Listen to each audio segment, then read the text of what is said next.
त्रिपुरा, नागालैंड और मेघालय के विधानसभा चुनाव में प्रधानमंत्री नरेंद्र मोदी की अगुवाई में भारतीय जनता पार्टी ने धारदार चुनावी प्रचार अभियान किया।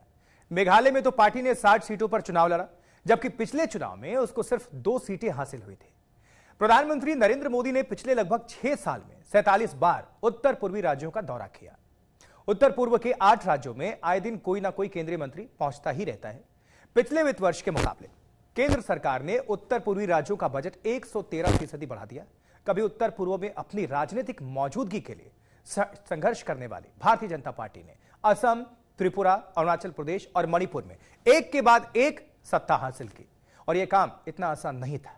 आइए आपको हम बताते हैं कि बीजेपी नॉर्थ ईस्ट को इतना महत्व क्यों दे रही है। तो नॉर्थ ईस्ट में पकड़ बनाना भारतीय जनता पार्टी के लिए इतना अहम क्यों है? देखिए, केंद्र के स्तर पर इसका फायदा पार्टी को कैसे मिलता है।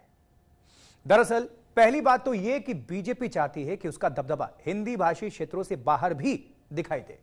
हिंदुत्व प्रधान इलाकों से बाहर अपनी मौजूदगी दिखाना भारतीय जनता पार्टी के लिए बेहद जरूरी है।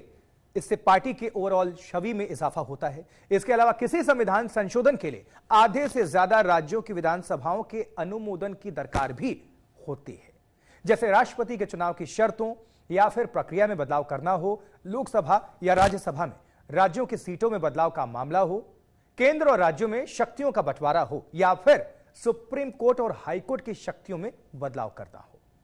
फिलहाल देश में 28 राज्य हैं और इस तरह के संशोधन के लिए 15 राज्यों के समर्थन की आवश्यकता है। अभी 16 राज्यों में भारतीय जनता पार्टी की सरकार है। उत्तर पूर्व के राज्यों में बीजेपी की सरकारों का होना इस लिहाज से भी पार्टी के लिए अहम है, खास है। फिलहाल Bharatiya Janata party north east के 8 राज्यों में से 6 में सत्ता में है। असम, त्रिपुरा, अरुणाचल और मणिपुर में तो पार्टी के मुख्यमंत्री हैं ही। अब यह समझा जा सकता है कि संविधान संशोधन के नजरिए से नॉर्थ ईस्ट के ये 8 राज्य छोटे होने के बावजूद अहमियत के मामले में किसी बड़े राज्य जैसे ही हैं।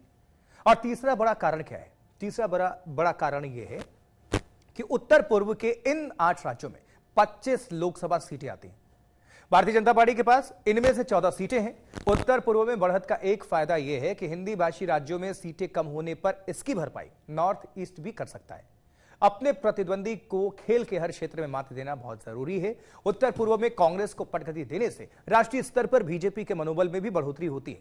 उत्तर पूर्व में जीत से कांग्रेस मुक्त भारत का राजनीतिक एजेंडा भी पूरा होता है। अब इसके अलावा बीजेपी नॉर्थ ईस्ट में अच्छा प्रदर्शन करके यह संदेश देना चाहती है कि वह जोड़ तोड़ या राम मंदिर जैसे मुद्दों के बल पर सत्ता में नहीं आई है, बल्कि उसका जुड़ाव जमीनी स्तर पर जनता के साथ है। साल 2014 में प्रधानमंत्री नरेंद्र मोदी के सत्ता पर काबिज होने के बाद भारतीय जनता पार्टी ने उत्तर पूर्व के लिए काफी कोशिशें की, जोर लगाया। सबसे पहले भारतीय जनता पार्टी ने बीजेपी ने राष्ट्रीय स्वयंसेवक संघ से बीजेपी में आए राम माधव को प्रभारी बनाया।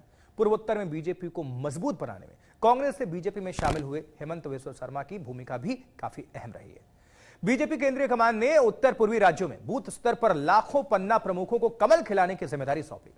अब इसके अलावा पूर्वोत्तर में भारतीय जनता पार्टी की सफलता का एक खास सीक्रेट आरएसएस स्वयंसेवकों से मिला वैचारिक मार्गदर्शन रहा है, जिन्होंने जमीनी स्तर पर कड़ी मेहनत की है। अब नतीजा यह हुआ कि आज पार्टी उत्तर पूर्व के ज्यादातर राज्यों में या तो सीधे काबिज है या फिर गठबंधन सरकारों में जूनियर पार्टनर है।